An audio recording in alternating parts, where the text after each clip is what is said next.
السلام علیکم ورحمۃ اللہ وبرکاتہ۔ اللہم صلی علی سیدنا محمد وعلی آل سیدنا محمد وبارک وسلم بعدد کل شیء معلوم لک۔ بسم اللہ الرحمن الرحیم۔ الا ان اولیاء اللہ لا خوف علیہم ولا هم یحزنون الذین آمنوا وکانوا یتقون۔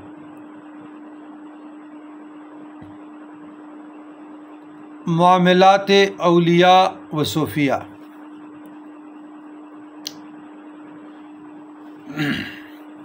امت مرحومہ میں لاکھوں اولیاء گزرے ہیں جن کو حقائق اشیاء اور اسرار کائنات کا علم دیا گیا تھا۔ وہ علم شریعت ہو، علم طریقت ہو، علم حقیقت ہو یا علم معرفت ہو،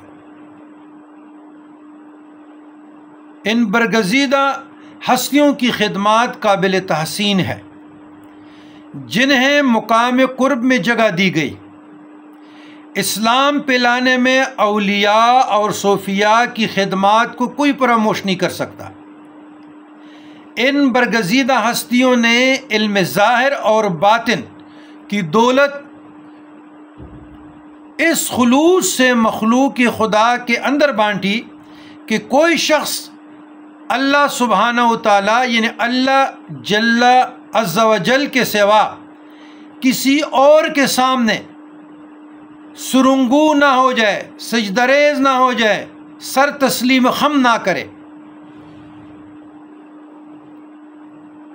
ان برگزیدہ ہستیوں نے خدائے واحد عز و جل اور تاجدار کائنات محمد رسول اللہ صلی اللہ علیہ وسلم کے احکام پر عمل کیا، عمل پیرا ہوئے، کیونکہ حضور علیہ السلام کی اطاعت پیروی در حقیقت اللہ کی اطاعت ہے۔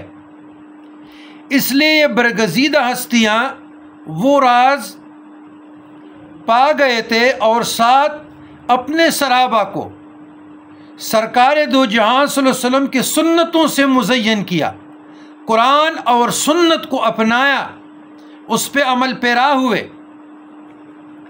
لہٰذا ان برگزیدہ ہستیوں نے اپنے حکیمانہ انداز سے، حکمت سے، تدبر سے رشد و ہدایت کا سلسلہ جاری رکھا اپنی خانقاہوں میں۔ ان برگزیدہ ہستیوں کے محفلوں میں جو بھی جاتے ان کے مبارک ہاتھوں پہ توبہ طائب ہوتے، توبہ طائب ہو کر ایمان کی نورانی دولت سے مالا مال ہو جاتے تھے، کیونکہ ان برگزیدہ ہستیوں کی صورت اور سیرت اتنے پرکشش بن گئے تھے، جو بھی دیکھنے کو آتا اللہ عز و جل کی یاد اس کو آتی، اتنے پرکشش حسین بن گئے تھے، کیونکہ یہ برگزیدہ ہستیاں خوف الہی رکھتے تھے، کیونکہ یہ برگزیدہ ہستیاں اللہ عز و جل اور عقائد و جہان صلی اللہ علیہ وسلم کے احکام پر عمل پیرا ہونے سے مثالی شخصیت بن گئے تھے۔ اس لیے ان برگزیدہ ہستیوں کے اجسام مبارک مظہر عون الہی بن گئے تھے۔ اب میرا کہنے کا مقصد یہ ہے کہ تصوف سے انکار درست نہیں، اولیاء صلحاء صوفی انکار سے درست نہیں۔ آپ فیس بک اور سوشل میڈیا کے جو نام نہاد جیلی عاملین بنے ہوئے ہیں، یہ توڑے پیر ہیں، یہ توڑے مشائخ ہیں۔ لہٰذا میری گزارش یہ ہے کہ آپ جو زندہ مشائخ ہیں، جو خانقاہوں میں تشریف فرما ہے، صاحب علم ہے، صاحب حکمت ہے، صاحب عرفان ہے، صاحب فکر ہیں، ان کی مجلسوں میں بیٹھو، ان کی محفلوں میں بیٹھو، وہاں سے تزکیہ، تخلیہ اور تقوی کے جو راستے اس سے اپنائیں۔ وہ اوراد قادریہ، اوراد نقشبندیہ، اوراد سہروردیہ، اوراد چشتیہ نظامیہ یا صابریہ، اوراد شاذلیہ یا اوراد رفاعیہ، اور یہ سلاسل ہمارے ساتھ سارے الحمدللہ۔ آپ کسی بھی شیخ سے جو مستند ہے، سند خلافت رکھتے ہیں، صاحب علم ہے، عالم دین ہے، اور تقوی و پرہیزگاری کا پیکر ہے، نمونہ ہے، برگزیدہ شخصیت بننے کی کوشش کر رہے ہیں، مثالی شخصیت بن چکے ہیں، حال پر بھی ان سے اوراد، وظائف، مسنون اعمال، فرائض کے بعد اعمال کیا ہے، مسنود اعمال کیا ہے، تسبیحات کیا ہے، نوافل کی ترتیبات کیا ہے، یا عملیات، ہم عملیات کہتے ہیں لیکن یہ بھی اذکار ہیں، ان سے سیکھیں، اپنے عمل میں لائیں، دوسروں کو سکھائیں۔ سوشل میڈیا سے جو فیس بک کے جو لائکس کے چکر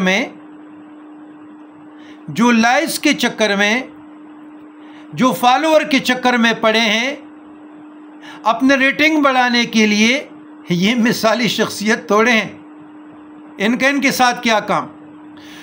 مجبوری بربنا ہم اس رمضان میں سوشل میڈیا پہ آ گئے، دوستوں کی، احباب کی، فالوورز کی، ورنہ بغیر ایڈیٹنگ کی سادہ ویڈیو ہے۔ میں کہتا ہوں کہ یہی بھی ٹھیک ہے، لوگوں تک پیغام پہنچنا چاہیے۔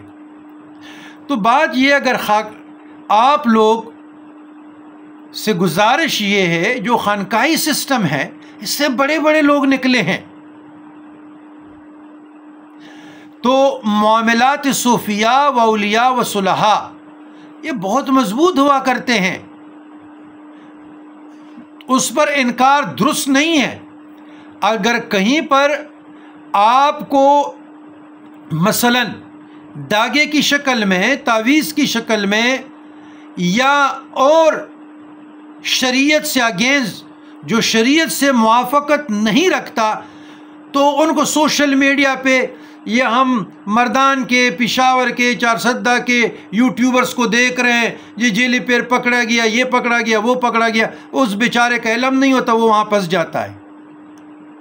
حالانکہ دم، درود، رقیہ و شرعیہ یہ احادیث سے ثابت ہے، تعلیمات نبویہ سے ثابت ہے، اور اکابرین سے تعویذ بھی ثابت ہے، لیکن کیونکہ ان یوٹیوبرز کا صاحب علم کے ساتھ آمنا سامنا نہیں ہوا، جہاں جاتے ان کی خوش قسمتی کہ ان سے ہم پوچھیں کہ حدیث کی کتنے قسمیں ہیں، صحیح کون سی ہے، حسن کون سی ہے، مرفوع کون سی ہے، ضعیف کون سی ہے، مرسل کون سی ہے، شاذ کون سی ہے، پھر ان کو سمجھ آ جائے گی۔ حدیث کی تو تقریباً 80 قسمیں ہیں۔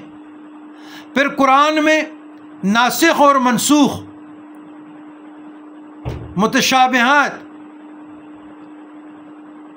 تو اس قسم کے جو نام نہاد یوٹیوبرز ہیں، ان کی کہانیوں سے بھی بچنا چاہیے۔ یہ صرف دنیا کے لیے دوڑ لگا رہے ہیں، ان کا دین کے ساتھ کوئی واسطہ نہیں ہے، خود تو رسول اللہ کے دین سے دور ہے، خود تو میرے آقائے کریم صلی اللہ علیہ وسلم کی شریعت سے دور ہے۔ کیا ان کا چہرہ حضور کے چہرے سے مماثلت رکھتا ہے؟ کیا ان کی زلفیں یا حلق کرتا ہے؟ کیا ان کے کپڑے سنت کے مطابق ہے؟ ان کا جوتا سنت کے مطابق ہے؟ اس کا اٹھنا بیٹھنا سنت کے مطابق ہے؟ اس کا بولنا سنت کے مطابق ہے؟ یا لوگوں کے پردوں کو پاش کرنے کے لیے مائک لے کے لوگوں کے پاس جاتے ہیں؟